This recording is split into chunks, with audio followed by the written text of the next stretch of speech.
Hello students, my name is Geetanjali Andheria. Welcome to step up academy. एक बात बताइए, उत्साह कब मन में छा जाता है? जब किसी बात की प्रसन्नता होती है। जी हाँ, जब किसी कार्य करने का जुनून होता है। बिल्कुल, जब किसी कार्य करने में मन उत्साहित हो जाता है, जोश से भर जाता है। बिल्कुल, जोश से भरा हुआ मन ही उत्साहित होता है।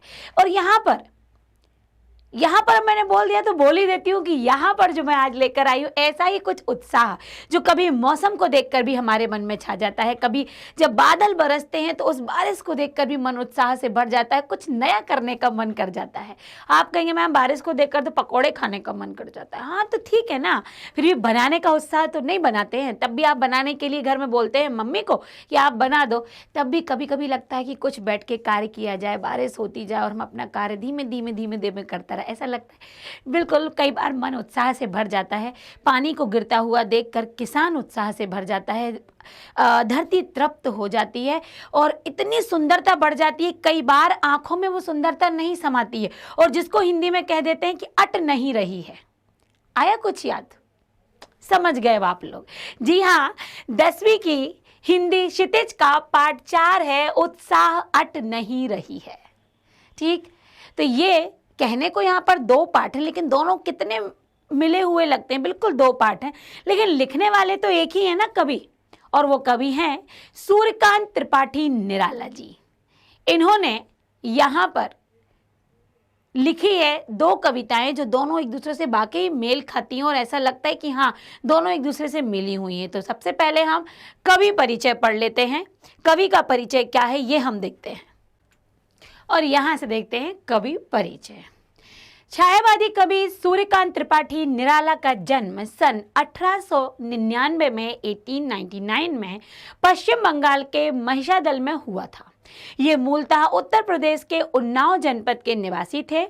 इनके पिता का नाम राम सहाय त्रिपाठी था, जो रियासत महिषादल के कोषाध्यक्ष थे। इनकी माताजी का देहांत तब हो गया जब निराला की उम्र मात्र 3 वर्ष की थी। जब ये 3 ही साल के थे तो इनकी माता नहीं रही। इन्होंने बंगाल में ही रहकर संस्कृत, बंगला दर्शन शास्त्र का अध्ययन किया। 14 वर्ष की अल्पायु में ही इनका विवाह मनोरमा देवी के साथ हो गया। जब ये छोटी उम्र के थे तो 1899 में इनका जन्म हुआ था और ये मुख्य तौर पर यूपी उन्नाव जिले के थे। और इनकी माता का देहांत जब ये 3 वर्ष के थे तब हो गया था। पिता राम सहाय कोषाध्यक्ष थे। सन 1918 में इनकी पत्नी की मृत्यु से इनका पारिवारिक जीवन सुखमय नहीं रहा। जब ये 14 वर्ष के थे तब इनके तो विवाह हो गया, लेकिन 1918 में इनकी पत्नी का देहावसान हो गया। उनकी प्रिय पुत्री, उस समय इनकी पुत्री भी थी, प्रिय पुत्री सरोज की भी अकाल मृत्यु हो गई। अब आप सोचिए कि किसी व्यक्ति पर जब बहुत छोटी उम्र में माँ का साया उठ जाए, उसके बाद गृहस्थी संभालने को हुए और पत्नी ना रहे, और एक पत्नी जो कि छोटी सी बच्ची छोड़कर जाए, लेकिन वो बच्ची भी समय के कम ही समय में अल्पायु में ही अकाल मृत्यु से हो जाए, तब उनके अंदर तक इस मृत्यु ने उनको तोड़ कर रख दिया। परिस्थितियों से संघर्ष करते हुए इनकी मृत्यु 15 अक्टूबर सन 1961 में हो गई। इनकी रचनाएं हैं। निराला जी ने साहित्य क्षेत्र की कई विधाओं पर अपनी लेखनी चलाई, जैसे कविता, निबंध, उपन्यास, कहानी आदि। हालांकि इन्हें ख्याति कवि के रूप में ही मिली है। भले इन्होंने और भी कई रचनाएं लिखी, लेकिन कवि के रूप में इनको जाना जाता है। इनकी रचनाएं कुछ इस प्रकार है। काव्य है अनामिका, परिमल, गीतिका, अपराध, नयपत्य, राम की शक्ति पूजा और तुलसीदास। उपन्यास है इनके उल्का, निरुपमा, चोटी की पकड़।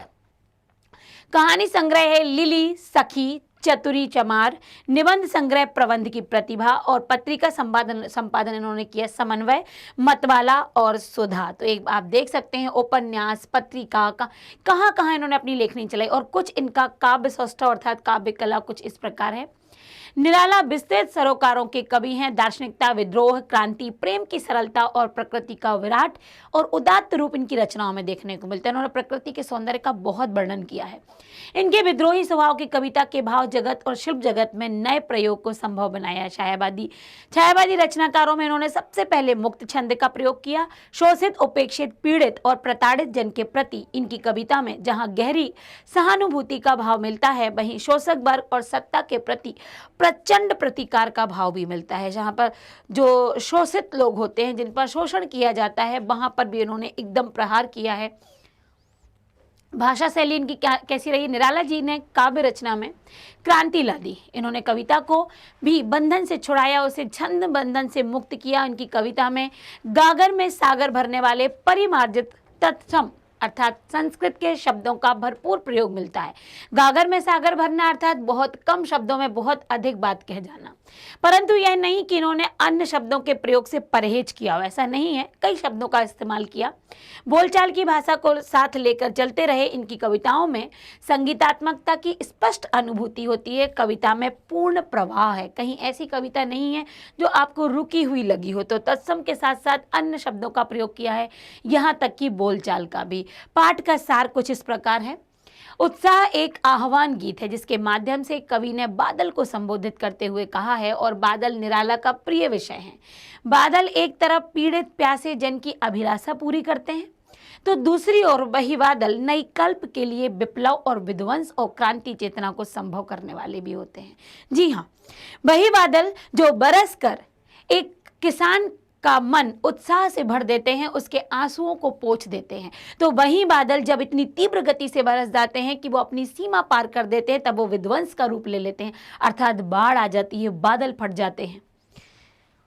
फिर है, कवि जीवन को व्यापक दृष्टिकोण से देखता है। कविता में ललित कल्पना है, क्रांति चेतना दोनों है। सामाजिक क्रांति और सामाजिक संकीर्ण परिवर्तन में साहित्य भूमिका महत्वपूर्ण है। निराला इसे नवजीवन और नूतन कविता के संदर्भों में देखते हैं। कवि निराला ने बादलों के माध्यम से मानव को प्रोत्साहित करके उत्साह को प्रेरित किया है, यहाँ पर उत्साहित किया है। यहाँ पर उन्होंने विध्वंस का रूप नहीं दिखाया, बल्कि बादलों के बरसने से कुछ नवीन परिवर्तन होते हैं। अब यहाँ से कविता प्रारंभ होती है। बादल गरजो घेर घेर घोर गगन धराधर हो, ललित ललित काले घुंघराले, मतलब घोर चारों तरफ से घेर घेर कर चारों ओर से घोर गगन, एकदम काले बादल, धाराधर मतलब धाराधर हो जाओ, मतलब निरंतर पानी रुकने ना पाए, लगातार पानी बरसाओ। ललित ललित काले घुंघराले, ललित मतलब सुंदर, सुंदर सुंदर काले। हम बादलों को देखते हैं, बादल इतने अनेक रूपों में होते हैं, इसमें काले घुंघराले बाल होते हैं ना, इस तरीके से प्रतीत होते हैं। बाल कल्पना के से पाले, ऐसे काले घुंघराले बाल जैसे बच्चों की कल्पना की जाए उनके अंदर। विद्युत छवि उर्मे कवि नवजीवन वाले, मतलब अपने अंदर जो आप एक विद्युत की चमक भरे हुए हैं, आप जो बिजली चमकती उसकी चमक जो अपने अंदर और अपने हृदय में लिए हैं, कवि नवजीवन वाले। कवि कह रहा है ये नवजीवन देने वाली है ये विद्युत की चमक भी। वज्र छिपा नूतन कविता फिर भर दो बादल गरजो, मतलब अपने अंदर जो आपने ये वज्र छिपा के रखा है, जिस तेज तर्राट बिजली को छुपाए रखा है, वो हमारे जीवन में नया संचार करने वाली है। तो यहाँ पर कवि ने कहा एक नई कविता का संचार होगा, बादल गरजो, और उसको पूर्ण से भर दो उस कविता को भी। कवि निराला जी उत्साह और क्रांति के प्रतीक स्वरूप बादल को संबोधित करते हुए कहते हैं कि तुम अपनी भयावह गर्जना के साथ मनुष्यों में नई चेतना भर दो। हे बादल, संपूर्ण आकाश को घेर कर भयानक गर्जना करो और बरसो। तुम सुंदर और काले काले घुंघराले वाले हो, तुम बाल कल्पनाओं के जैसे हो, तुम्हारे हृदय में बिजली की आभा है, चमक है, तुम नया जीवन देने वाले हो, तुम्हारे अंदर वज्र जैसी अपार शक्ति है, तुम इस संसार को नई चेतना देने वाले हो। तो भर दो और गरजो, अपनी गरजना से तुम नई चेतना और विप्लव और क्रांति को जन्म दो। तो क्या क्या कह रहे हैं यहाँ पर, आह्वान कर रहे हैं बादलों से कि तुम्हारे अंदर वो शक्ति है, वो वज्र है कि तुम नया जीवन पैदा कर सकते हो, नई चेतना भर सकते हो। तो गरजो और बरसो। और सुंदर काले काले जो तुम्हारे ये तुम काले बालों के जैसे दिखाई दे रहे हो, तुम्हारे अंदर बाल कल्पना है, तुम बालों का अर्थात तुम बच्चों का स्वरूप लिए हुए हो।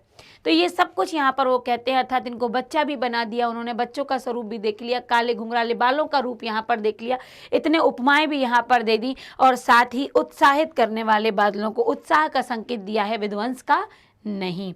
अगला है, विकल विकल उन्मन विश्व के निधाग के सकल जन्म, मतलब जो विश्व के जो निधाग एकदम उदास लोग हैं, जिनका मन व्याकुल है, आए अज्ञात दिशा से अनंत के घन, तुम जिस भी अनजानी दिशा की से अनंत घन, मतलब अनंत बादल लगे लगातार चले आ रहे हैं। तप्त धरा जल से भर दो, ये तपती हुई धरा को इतना जल से भर दो कि ये तृप्त हो जाए। शीतल कर दो बादल गरजो, इस तेज गर्मी के कारण जो ये धरा जलने लगी थी, इस धरा को बादल तुम बरस कर एकदम शीतल ठंडा कर दो, इसको भी तृप्त कर दो। और जो मन में व्याकुल है ये मानव, इनको भी तुम इस निधाग, इस उदासी से दूर हटा दो। अब यहाँ पर देखिए, कवि के अनुसार गर्मी से परेशान अनमने मनुष्यों के हृदय में हे बादल तुम बरस कर शीतलता प्रदान कर दो। कवि कहता है बादल इतने बरसो, इतना गरजो कि निरंतर बढ़ती हुई गर्मी से विश्व के जो संपूर्ण जन हैं, जो अनमने हैं, उदास हैं, उद्विग्न हो रहे हैं, वे सब शीतलता का अनुभव करें। ऐसे समय में आकाश में अज्ञात दिशा से आकर गर्मी की तपन को दूर करो। गर्मी से तपती हुई धरा को बरसकर अपने शीतल जल से और अधिक ठंडा कर दो, पूरा भर दो, खूब बरसो, खूब गरजो, ताकि पीड़ित लोग सुख का अनुभव कर सकें, परिवर्तन का उनको आभास हो कि अब ये धरती हुई जो धरा है ये तृप्त हो जाएगी, अब इस पर भी पानी की ठंडक आएगी, जल की ठंडक आएगी। पाठ अब यहाँ से अट नहीं रही प्रारंभ होता है। यहाँ तक हमारे 2 ही अंतरा में थे और यहाँ से अब अट नहीं रही। पाठ का सार, अट नहीं रही कविता फागुन की मादकता को। फागुन का मौसम क्या होता है? जो आपका होली का मौसम होता है। उस समय ना सर्दी होती है ना गर्मी होती है, चारों तरफ हवाएं भी अच्छी चलती हैं, ठंडी हवाएं वो जो ठंडक नहीं देती लेकिन बहुत अच्छा लगता है, उनका अनुभव ही प्रसन्न करने वाला होता है। तो फागुन की मादकता को प्रकट करती है। कभी फागुन की सर्वव्यापक सुंदरता अनेक संदर्भों में देखता है, कई प्रकार से देखता है। जब मन प्रसन्न होता है तो हर तरफ हरियाली दिखाई देती है, फागुन का सौंदर्य दिखाई देता है, उल्लास दिखाई देता है। सुंदर शब्दों के चयन एवं लय ने कविता को फागुन की तरह सुंदर एवं ललित बना दिया है। कवि फागुन मास के सौंदर्य को व्यक्त करते हैं, इतना अभिभूत हैं कि उन्हें फागुन मास की आभा कैसी प्रतीत हो रही है, मतलब ऐसे लग रही है कि आंखों में नहीं रुकेगी, इतना अधिक सौंदर्य है कि आंखों में नहीं समाएगा। चारों ओर फागुन मास में प्रकृति का सौंदर्य ही सौंदर्य बिखरा पड़ा है, चारों तरफ सौंदर्य दिखाई दे रहा है। अब यहाँ से आपका थोड़ा और है, फिर हम पाठ प्रारंभ करते हैं। कवि ने फागुन मास का मानवीकरण किया। मानवीकरण क्या कहते हैं? जब हम निर्जीव वस्तु में सजीव की उपमा देखने लगते हैं, जब हम सजीव देखने लगते हैं। आप प्रकृति को कहते हैं ना कि आज धरती हरी है, ऐसा लगता है कि हरी चादर ओढ़े हुए हो या फिर दुल्हन बनी हुई हो। प्रकृति कोई दुल्हन, धरती दुल्हन तो बनती नहीं, लेकिन उसे मनुष्य के रूप में देखने लगते हैं, उसी को कहते हैं मानवीकरण। तो इतना ही नहीं, आकाश में भी सुगंध पर पंख लगाकर उड़ जाती है। कभी इस मास के सौंदर्य दर्शन से अपनी आंखें ही नहीं हटा पा रहा है। पेड़ों की डालियों पर नए पत्ते लदे हुए हैं, पेड़ों पर कहीं कहीं लाल पत्तियां दिखाई दे रही हैं। फागुन के हृदय पर मंद सुगंध बिखेरती हुई पुष्पों की मालाएं पड़ी हुई हैं। ऐसे फागुन मास की शोभा कहीं समा नहीं रही है। बस इसीलिए इस कविता का नाम कवि ने दिया है अट नहीं रही है। अटना मतलब समाना। अट नहीं रही है आभा फागुन की, तन सट नहीं रही है।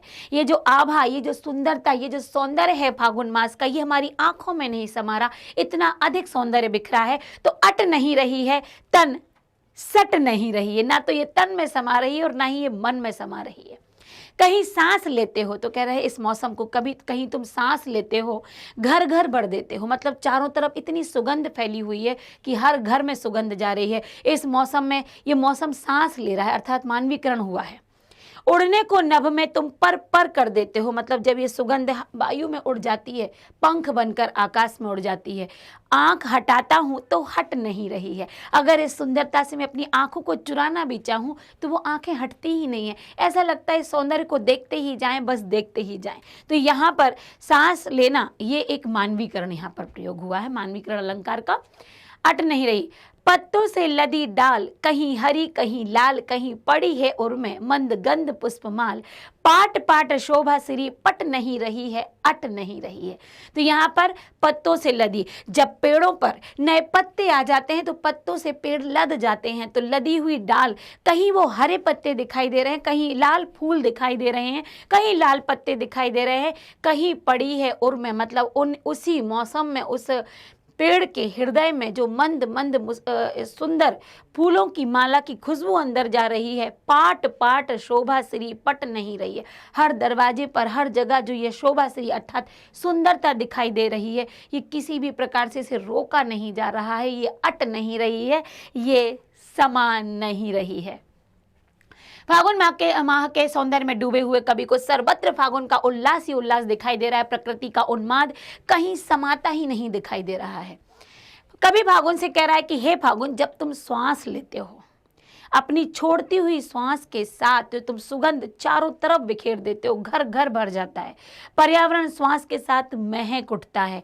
इतना ही नहीं, अपनी सुगंध को तुम पंख लगाकर आसमान तक वो खुशबू फैला देते हो। कवि सौंदर्य से भरपूर फागुन माह के सौंदर्य से अभिभूत होकर निरंतर मतलब पूरे तरीके से भर गया है। और वो कहता है कि भाई सौंदर्य दर्शन से अपनी दृष्टि हटा ही नहीं पा रहा है, इतनी सुंदरता है। वह देख रहा है कि नए पत्तों से जो शाखाएं भर चुकी हैं, कहीं हरी पत्तियां दिख रही हैं तो कहीं लाल पत्तियां दिख रही हैं। ऐसा प्रतीत हो रहा है कि फागुन के हृदय में भी वो सुगंध भरी हुई है, पुष्पमालाएं उसके हृदय पर पड़ी हुई हैं। इस तरह सौंदर्य से भरपूर फागुन की शोभा इतनी फैल चुकी है कि वो पट नहीं रही है, अर्थात समा ही नहीं रही है। और जब वो नहीं समा रही है तो आंखों में सुंदरता भी अट नहीं रही है। शब्द संपदा है, शब्दों का अर्थ है धाराधर अर्थात बादल, उन्मन मतलब कहीं मन ना टिकने वाला कुछ अनमनापन, निदाक मतलब गर्मी, सकल मतलब संपूर्ण, आभा मतलब चमक, वज्र मतलब कठोर भीषण, अट मतलब समाना, पाट मतलब जगह जगह, शोभा श्री अर्थात सौंदर्य से भरपूर, पट मतलब समा नहीं रही। और यहां पर आपका पाठ हुआ समाप्त। अभी तो हमने पाठ ही पढ़ा है। पाठ समाप्त मतलब पाठ को समझना, शाब्दिक अर्थों को देखना, अर्थ शब्दार्थों को समझना, क्या उसमें सौंदर्यता है ये हमने देखा कि कवि ने आखिर ये कविता क्यों लिखी हुई है। तो उत्साह में बादलों के माध्यम से जन साधारण के अंदर उत्साह जगाना चाहा है कि कुछ तो प्रकृति में परिवर्तन हुआ है। अट नहीं रही में फागुन के माह में प्रकृति के सौंदर्य का वर्णन इतना सजीव किया है कि बाकी आंखों में सुंदरता नहीं समाती है। तो यहाँ पर सूर्यकांत त्रिपाठी निराला के द्वारा जो ये दो पाठ एक दूसरे से मिलते जुलते प्रतीत होते, इतना समझना पूरा हुआ हमारा। यहाँ हमने पाठ को समझा। पाठ तो तब कंप्लीट होता है जब पाठ के अभ्यास होते हैं। तो अभी प्रश्न अभ्यास बाकी हैं, बने रहिएगा हमारे साथ, क्योंकि जुड़े रहेंगे तो पाठ आप ही कंप्लीट करेंगे। तो अगले वीडियो में पाठ का अभ्यास लेकर आएंगे, तब तक बने रहिएगा हमारे साथ। Thank you so much.